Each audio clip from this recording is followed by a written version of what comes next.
غږ د زرمتی، شعر د ممتاز اورکزئ. د شعر عنوان دی ګیلامن پشتنه. چې و ظالم نو تا ورجګه کړه لمن پشتنه، ته خو به خود زنداني کېږې ګیلامن پشتنه. چې و ظالم نو تا ورجګه کړه لمن پشتنه، ته خو به خود زنداني کېږې ګیلامن پشتنه. چې سپینې سپینې دې ویلې چې غږېدې نه ډارېدلې، د کام په ننګ چې ودرېدلې.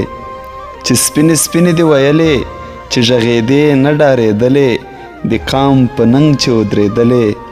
رټې کیسې چې دې کولې د وطن پشتنه، ته خو به خود زنداني کېږې ګیلامن پشتنه. چې تا اتل اتل بللو، چې تا بوتل بوتل بللو، چې ستې دې غل هم غل بللو. چې تا اتل اتل بللو، چې تا بوتل بوتل بللو، چې ستې دې غل هم غل بللو. چې ډارول دې په سندرو دا ډارن پشتنه، ته خو به خود زنداني کېږې ګیلامن پشتنه. ستا په سندرو کې نور څو، خو د پښتون وطن تراخه و، د څو کسانو دا خوښ نه و. ستا په سندرو کې نور څو، خو د پښتون وطن تراخه و، د څو کسانو دا خوښ نه و. دا څو کسان مو دي د سرو سپینو واکمن پشتنه، ته خو به خود زنداني کېږې ګیلامن پشتنه.